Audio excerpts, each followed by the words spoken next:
I need to ask a question from you. Do you really exist now? Have you ever thought of this question?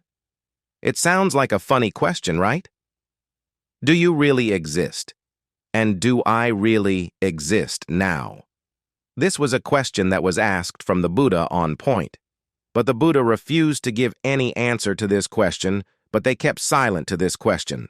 The reason why the Buddha kept silent was not because he did not know about anything about this, but the Buddha said that by answering these kind of questions will lead to lot of wrong views, will lead to lot of problems. Okay, now for an example, if one said like, okay, I do not exist, or you do not exist, then there will be many questions and many problems, then it will lead to many problems. Like, okay, if I do not exist, then who is the person who is experiencing all those karma, and who is the person who is being reborn, okay? And also, if I don't really exist, what's the point of doing good and bad things? Right? There's no point of doing good and there's no point of doing bad, okay? And there's no point of becoming kind to people and there's no point of helping people. So it will lead to many problems and many ethical dilemmas by answering these kinds of questions. And that is why the Buddha refused to give answers on point and directly to these kind of questions. But the Buddha explained that who you are, okay? That's what Buddha focused on. So the Buddha said that by answering these kinds of questions, by saying that you don't exist, you falls into one extreme, and that is called nihilism or complete annihilation. Now, one of the complaints that Buddha got in his time was the people complained him that he was a complete annihilator, okay? He annihilates people by letting them into the nibbana, so people considered as nibbana as a complete annihilation, but it is not a complete annihilation. The Buddha said that when you say that you don't exist, it falls under one extreme, and that is called nihilism, which was known as and if you say that you exist, then it falls into the other extreme, and that is called the sash or the eternalism. What Buddha teaches you is what the Buddha says that my teachings lies in the middle. I teach you the middle way. What is the middle way to find what you consider as who you are or true self? Okay, and realize the nature of it. The Buddha did not say that you don't exist. The Buddha did not say that you exist. The Buddha said what one consider as self. Or I is subjected to change all. Right now, what we consider as I is our eyes, our ears, our nose, our tongue, our body, and our mind. Okay? This is whom we called I, and also what the things that we called consider as ours.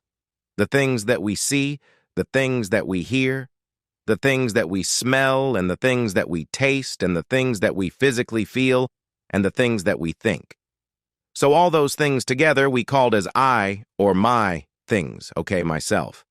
So the Buddha said just take a look at these things, what you call self, and understand that all the things that you consider as yourself is subjected to change. It is ever changing. For an example, our eyes and our ears, nose, tongue, body, mind is ever changing, right? What we see in this world, what we experience in this world is subjected to change. Right here, right now, it is changing. So the Buddha said what you consider as I or myself or mine is subjected to change. Then the Buddha said, if something is subjected to change, and that is suffering, okay? That leads to suffering, for an example. Let's say we having a good time and we having good experiences and good feelings and happy feelings. So what we like to do, we like for them to be permanent. Okay, we like to feel good forever, but it is subjected to change. Okay, it is changing. And when it is changing, we suffer.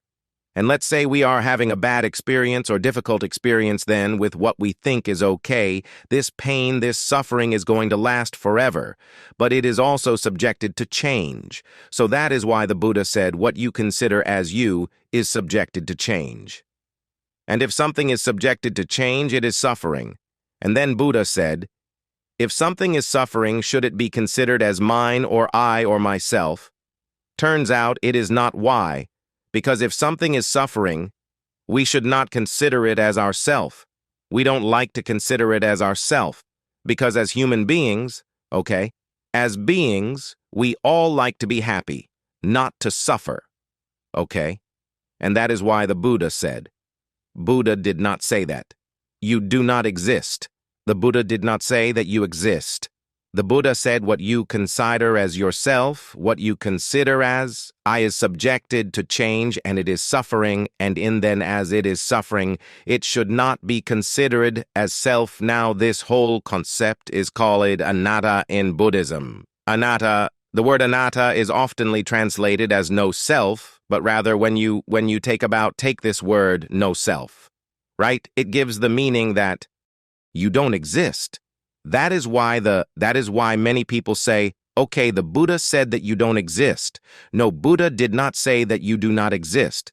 The Buddha said what you considered as I or you is not yourself. Okay, it should not be considered as yourself, and that is what the concept of another, rather than saying no self. It's much better to say that. It is not self, and this is the whole idea behind the concept of anatta in Buddhism. So I hope you learned something new today. I wish you all may, all of you, be happy and healthy.